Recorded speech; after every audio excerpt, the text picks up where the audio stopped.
بسم اللہ الرحمن الرحیم۔ آپ نے اکثر روزمرہ زندگی میں یا کسی ویڈیو یا کسی فلم یا ڈرامے میں ایک بات، ایک جملہ یا ایک طعنہ سنا ہوگا، اور عموماً یہ جملہ شادی کے بعد لڑکیوں کے لیے بہت زیادہ استعمال ہوتا ہے کہ یہ لڑکی بہت منحوس ہے، جب سے ہمارے گھر آئی ہے، ہمارے محلے میں آئی ہے، ہمارے مسئلے ختم نہیں ہو رہے، ہم برباد ہو گئے۔ یہ اکثر لوگ کہتے ہیں کہ اس کی وجہ سے ہم پر مشکلات آ رہی ہے، اور یہ چیز ہمارے معاشرے میں دن بدن بڑھتی جا رہی ہے۔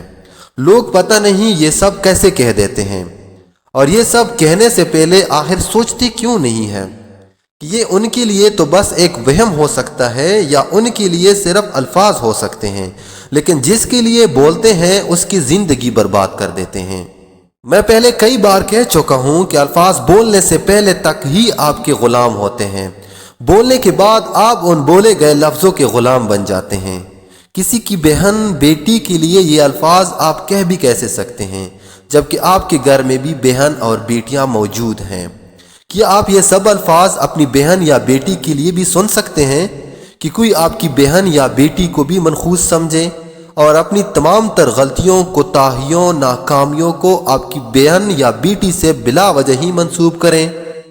یقیناً آپ ایسا نہیں چاہتے، تو پھر کسی کی بہن یا بیٹی کے لیے کیوں ایسے الفاظ بول دیتے ہیں، اور کیوں نہیں سمجھتے کہ جس کو آپ غلط سمجھتے ہیں اس پر کیا گزر رہی ہوتی ہے جب کہ اس کو بلا وجہ قصوروار بنا دیا گیا ہے۔ یاد رکھیں، کوئی بھی انسان کبھی بھی منحوس نہیں ہو سکتا، کیونکہ اللہ رب العزت نے کسی کو بھی اس مقصد کے لیے دنیا میں نہیں بھیجا۔ خدا را اس لفظ اور اس سوچ کو تبدیل کریں۔ ہمارے رب العالمین اس کی بالکل بھی اجازت نہیں دیتا کہ کسی کو بلا وجہ ہی قصوروار بنا دیا جائے، اور اگر آپ ایسا کرتے ہیں تو یقیناً آپ بھی گناہ کر رہے ہیں، اور آپ کو اس کا حساب دینا پڑے گا، کیونکہ کسی کے ساتھ ہوئی زیادتی کا آپ کو جواب دینا ہی پڑے گا۔ اور عموماً ایسے بے گناہ لڑکیوں سے ان کے شوہر کو بھی پیار نہیں ہوتا۔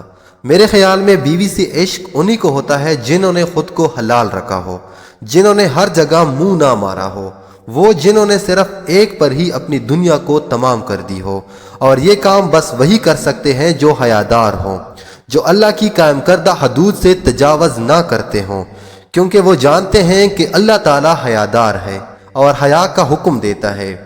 یہ جو ہر جگہ منہ مارتے ہیں، جو حلال کے ہوتے ہوئے بھی حرام کی طرف دوڑتے جاتے ہیں، جو یہ سمجھتے ہیں کہ عورت تو پاؤں کی جوتی ہے، جب دل کیا بدل لی، تو ان سے معذرت کے ساتھ کہنا چاہتا ہوں کہ آپ کی ماں بھی تو عورت ہے۔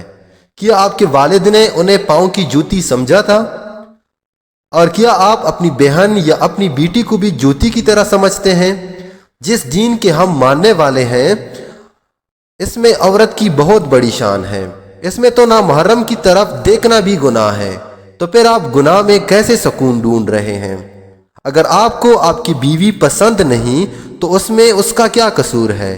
کیا وہ خود چل کر آپ کے پاس آئی تھی؟ کیا وہ انسان نہیں ہے؟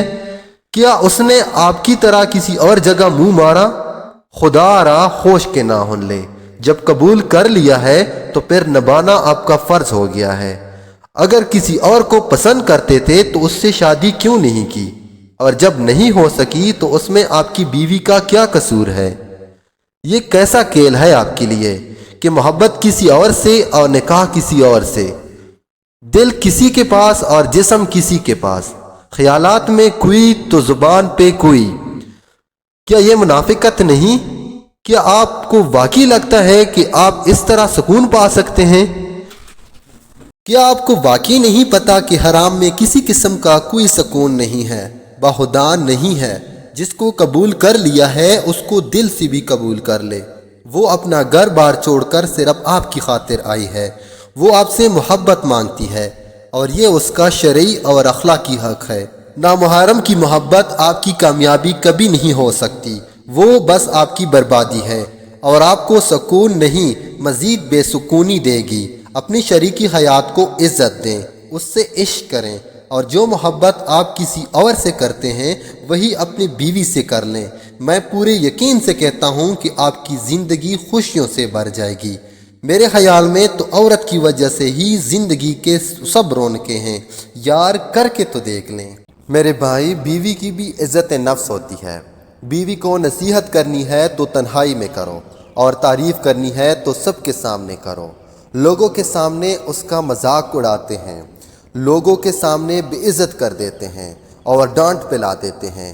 اپنے طور پر تو وہ اچھے بن جاتے ہیں، دوسروں کو یہ تاثر مل جاتا ہے کہ دیکھو گھر میں میرا کتنا کنٹرول ہے۔ بہن کے سامنے بیوی کو ڈانٹ پلا دی، ماں کے سامنے بیوی کو ڈانٹ دیا، اور ماں کی نظر میں بڑے اچھے بن گئے کہ ہاں میرا بیٹا تو گھر میں بہت کنٹرول رکھتا ہے۔ بہن کہتی ہے کہ میرا بھائی تو گھر میں بہت کنٹرول ہے۔ یوں وہ اپنے ماں اور بہن کی نظر میں بڑے اچھے بن گئے، مگر حقیقتاً اپنی بیوی کی نظر میں انہوں نے اپنا وقار کو صفر بنا دیا۔ اس لیے کہ ہر ایک کی اپنی عزت نفس ہوتی ہے۔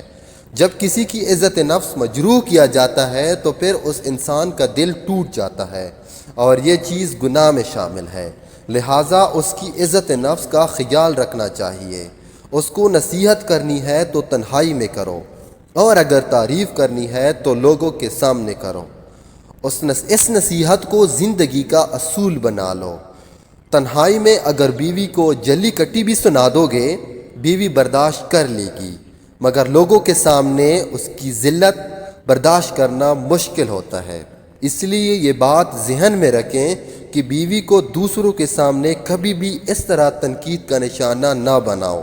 وہ زندگی کی ساتھی ہے۔ تھوڑا وقت جو دونوں کو علیحدگی میں ملتا ہے، اس میں ایک دوسرے کو سمجھا دو جو سمجھانا ہے۔ لوگوں میں تم اس قسم کی باتیں نہ کرو۔